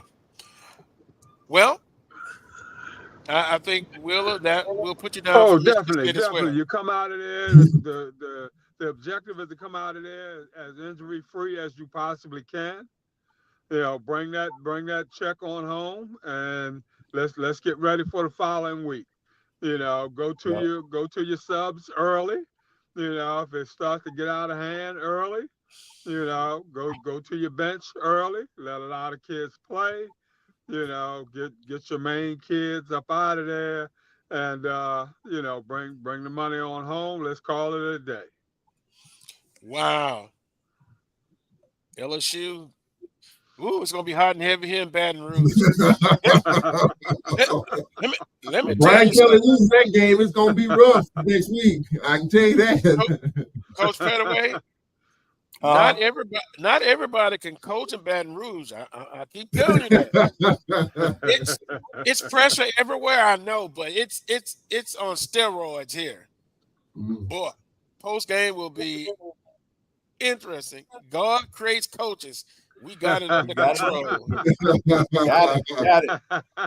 That's from I can't wait to Coach Gray come to Huntsville, man. I'm serious. I don't want to break his routine, but I do want to meet him, and I got something for him. I want him to sample the Alabama ribs. I'm gonna take a couple stabs to him. So Carlos, that sounds like a challenge. For me with Coach Gray. Huh? Yeah, I need to get with Melody, our producer, for that trip to Huntsville. We need to talk about that. Hey, I'm gonna get a sponsor. So I get to Huntsville because a beautiful place. It's been years since I've been there. Nice airport, everything. Man, I'm jealous. International airport. Why does my city don't have one? But anyway. Edward Waters at Alcorn State. 4 p.m. Right, Charles? 4 o'clock. Yeah, the game was supposed to be at 6 originally. But there was a conversation between RAD and Edward Waters, AD. They want to play the game early so they can get back to Jacksonville. Get back on the road. So, we made that accommodation. So I think everybody's happy with that. Makes sense. Wow, 12:43. You got to hurry. Alcorn all the way. Alcorn all the way, but I think Edward Waters scores 10 points. Okay. They might, but I expect Alcorn to get right. Alcorn and Edward Waters will hang around for about the first quarter, maybe, and but then we'll see Alcorn put the pedal to the metal and go ahead and stretch it out. I'll take 10 points for Edward Waters if we score more than 10 points. I'll take that. I'll take that for sure. Oh, Charles, if they don't score 30 points, it's time to panic again. But I think they'll score. They'll score the most points. I hope so. I mean, Xavier Vaughn, again, we talked about it at the start. Xavier Vaughn will get the start at quarterback for us. Fifth-year senior, has been in 3 different programs. Thomas knows him well. Gales, the OC, knows him well. We got to get it going offensively. Everything else, I think, will fall into place. But I like to see us start fast. And Coach Thomas said we go in NASCAR from the very beginning. So if that's the case, we put some points on the board, we'll be fine. This game is where you should be able to play a lot of people. That would be my goal. Yeah, if not, trouble. And by the way, pick the winner in the West. That's a little jab there. Bethune-Cookman at Western Michigan, 5:30 p.m. I like Western Michigan. I was disappointed. Not that they lost to Mercer, but they got blew out 2 points. But everyone told me Bethune-Cookman a lot of improvement, and that may happen. Will, it looks like a ghost hit him, but we'll see. We'll see. Right. Well, I'm going with Western Michigan also. Me too. I think the panel is all in agreement with that. Oh yeah. Georgetown to Alabama A&M. Wow. I know Georgetown. Is that in Kentucky or is that in D.C.? That's Kentucky. A&M in a runaway. A&M in a blowout. Here we go. Hey, didn't I read Georgetown and D.C.? Don't they have club football? I could be wrong. Yeah, they were. I think they moved up to they used to play in the Patriot League. Yeah, well that's a Georgetown I thought it was. Yeah. Now, since that major deduction, this is Georgetown from Kentucky. Alabama A&M rolls in Huntsville. Definitely. Yep. Definitely. Yeah. The panel all agrees with that. Boy, yes, Mississippi Valley State. I admire their schedule. Hey man, at Murray State, 6 p.m. I tell you what, they put points on the board. I think Valley at least scores 14 points in this game. Right. Yeah, they'll lose the game, but they're gonna score. I like Murray State, guys. Yeah, definitely. Yeah. We're in agreement. We'll check that out. Moving quickly. Arkansas Pine Bluff at Tennessee State. Wow. Gave up 73. Scored 70. TSU. So somewhere in between, and then Tennessee State. Oh, wow. I had a discussion at A.W. Mumford last Saturday. Tennessee State got crushed by North Dakota State. And this person was just shocked. Tennessee State shouldn't have lost by that much. I was like, no, I'm not surprised. Not at all. Well, and Coach George is what, in his 4th year? North Dakota State is good. By the way, did North Dakota State probably could have beaten the Buffaloes, Colorado? Right. Should have beaten. Yeah. So why am I, this is a point where my head says, okay, it's an HBCU. I would think that, hey, Tennessee State has made strides in the program. But my heart says, well, no, take it back. My heart would say Tennessee State, but my head says, are you crazy, Carlos? Right. Yeah. But anyway, North Dakota State just handed Tennessee State, but they got Arkansas Pine Bluff, Southern Heritage Classic. I like Tennessee State to bounce back. Yeah, I do too. Definitely. I think, you know what? He's got that look. He's got that look. Eddie George was talking this week about bringing Jackson State back on the schedule in that Southern That's what he Heritage wants to do. That's Hey, what he wants you better to do. Right. Yeah. So because of the crowd. They're looking at the purse. They're looking at the money. Yeah. JSU draws. Arkansas Pine Bluff doesn't draw. I'm gonna say UAPB's gonna tussle a little bit with Tennessee State. I think that one. I think it's gonna be a blowout. I'm gonna say 31-21. 31-21 Tennessee State. Oh, I thought you were going to say I thought you was going to say Arkansas Pine Bluff at first. Yeah. I think it's gonna be. I think Tennessee State's gonna win the game, but I think it's gonna be a lot closer than people think. I think UAPB's gonna push them around a little bit. Hey, Pat. Wow, Pat Riley says, speaking of brand and bringing crowds and getting a payday, he says the Orange Blossom should contact Southern. It's going to cost you a penny. I met the young ladies at SWAC Football Media Day. Charles, I don't know if you met them. Outstanding people, 2 young ladies. And I just kind of whispered in the ear. I say the AD is over there, Coach Banks. But it's going to cost you. It's going to cost you to get Southern down the Orange Blossom Classic. Pat Riley, you're good, but concentrate on Miami Heat. But first, they got to work on getting FAMU back in it. Southern and FAMU? They got to get FAMU back in the Orange Blossom. That's true. That's true. But Southern and FAMU in an Orange Blossom Classic won't happen. Oh my. Won't happen. I don't know if Southern will give up a home game for that one. Is Southern willing to give up their home game to go to Miami? For the right price, Charles, as Reverend Ike would say. That's going to be a pretty penny. That's going to be a pretty penny. They're going to have to offer a lot of money because that would be a great draw at Mumford. You going to give that up? We'll do it when it's an away game. FAMU will have to deal with that. I don't think FAMU give up a home game. I don't think FAMU would take Southern University to Miami when you can pack out Bragg. I don't think FAMU. Well, wait a minute. Some hearing in my ear at SWAC Football Media Day. Some of my colleagues were kind of saying that the former AD may have gotten in trouble because of moving that game away from the Orange Blossom. But I don't think it was her. I don't think it was her decision by itself. Wait a minute, the AD doesn't make a decision by itself? No. Really? You think they do? I'm being facetious, Coach Pettaway and Wheeler. I know you are. I know you are. Yeah, I mean, I know you are. Ain't happening, Carlos. Hey. Exactly. Southern or FAMU is not giving up a home game to play each other in the first game of the year. Hey, I'm just gonna throw it out there.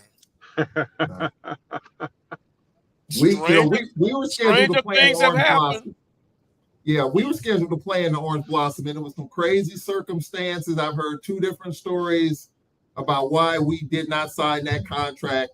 On one hand, we received a contract that the other school was supposed to get, and it was offering more money. That's on one hand. On the other hand, the amount that we're supposed to bring in to get the band to go was a little bit too much for them to swallow. So I've heard two different stories about it, but we were supposed to be in that Orange Blossom Classic this past season. So I hope FAMU gets back in it, but again, I don't know if they're willing to give up a game to do that. It would be a shocking thing for me if it happens. Well, two teams were supposed to play in Birmingham. Jackson State and Southern. Remember that? Yeah. Mm-hmm. But the conference was trying to do that one. Right. Yeah. But sometimes two things can be true at the same time. I'm just saying, if you want valid points, y'all have valid points with FAMU get back in there. But if you want Southern, that's what I'm saying. It will you cost can't you be mad. It would cost you a pretty penny. If I want more money than you, and my brand is a little larger than yours. Oh, you talking about Southern?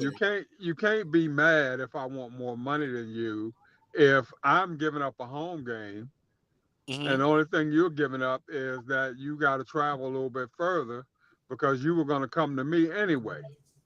So theoretically, Carlos, as long as I pay your expenses to get from Tallahassee to Miami, it ain't really costing you no more than what it would cost for you to come to Tallahassee. So good business sense, if I'm going to move my home game to Miami, it's still going to be my home game. You can't expect to get the same amount of money to come to Miami that I get. Right. You talking about you were coming to me anyway. Right. Oh, you talking about Southern? Yes. So if you're coming to Tallahassee anyway, all the dollars that you were going to spend to come to Tallahassee, you still going to spend those dollars. Now you coming to Miami, and I pick up the rest.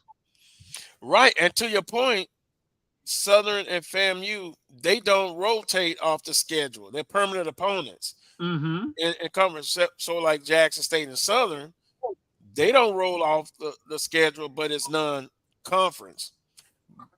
Valid points. But so again, instead of trying to pay everybody equally, if it's going to be a home game for one of those particular schools, then that school should reap the windfall. Right, that's true. I agree with that. And you should pay, but you should make sure that it's not going to cost the opposing school any more than it would cost for them to come to you if you were at home. Now, if FAMU is not on the schedule to be in the Orange Blossom Class, and I know some will say, well, they would say, who's the bigger brand? It won't be successful. Then Southern slips into that slot, albeit Baton Rouge to Miami is a long way to go. But they're in Tallahassee. Yeah, it is. It's a good ride from Tallahassee to Miami. It's a good trip, no doubt. But it just but if Southern goes down there, them RVs will start rolling in there that Monday or Tuesday. Flag Nation still gonna travel now. And historically, they travel. And historically, they played in the Orange Blossom Class against FAMU way back in the day, but they haven't been there in so long. Oh, G. Boone says the permanent opponents need to go away. Well, that's another long story. And look, call me cocky, call me arrogant. But what is the common theme? Whenever Southern rolls off of Jackson State or FAMU or any other team, you want to see Southern in your stadium. Yeah. Now we got to start getting them back in our stadium at home. But hey, Carlos, real quick, do you think Alabama State got a chance to get Sanford? Oh yeah, we got to get the rest of our games. No, I said, do you think they have a chance? I think Sanford wins this ball game. Right, but they have a chance. Right. I agree. I don't think without a quarterback they can beat him. And then Grambling is at Texas A&M Commerce. Who you liking that one? I'm gonna go with Texas Commerce. Texas A&M Commerce. For some reason, I don't like to say but the conference struggles in out of conference games. Somebody, we got to start winning these games and winning consistently. Prairie View, they did it. Southern didn't do it against McNeese. Alcorn has a chance next week. I like Texas A&M. I'm not sold on Grambling State's defense yet. Oh, they got their offensive juggernaut, but defensively, I think they still have some improvement to go. I like Sanford and I like Texas A&M Commerce. I agree. I agree on both. I agree. All we missing anybody? I think that's it. You got them all. And then, of course, we kind of gave our predictions, Southern and Jackson State. We got about 3 minutes left in today's show. Once again, we appreciate everyone tuning in. I go back and look in the chat room after the show. They got some great personalities in the conference. If it's not the Southern and Jackson State people going at it, it's a Jackson State and Alabama State people going at it. FAMU and Jackson State going at it. But we appreciate everybody tuning in. We got 2 minutes left. Closing comments on any topic. Well, I'm looking forward to your game. I'm looking forward against that Southern and Jackson State game. I'll be at Louis Cruz for the A&M game, but I'm also be tuning in that game. Thank you, Charles. We need a win. We need a win. We need a win. We need a touchdown. We need points. We need a win. Let's go Braves. Wheeler. Charles setting up a special prayer for you guys. They're gonna get it. They're gonna get it. I'm bringing out the Reverend Ike Holy Water. Push you guys across the finish line today. Yes. Well, for me, quite simply, it's the rivalry and Southern and Jackson State, two great fan bases. I hopefully expect a great football game. And then there's a battle on the field, and then there's a battle in the stand. The sonic boom of the South versus the human digital jukebox. And I'm thinking it's going to be a tribute to Frankie Beverly. Oh, yes. On that note, we want to thank Melody, our producer extraordinaire, everybody in the chat room, the panel. Make sure you tune in next Saturday at 11 a.m. Central Standard Time for the Carlos Brown Show right here on the Black College Sports Network. And until next time, as always, peace and God bless.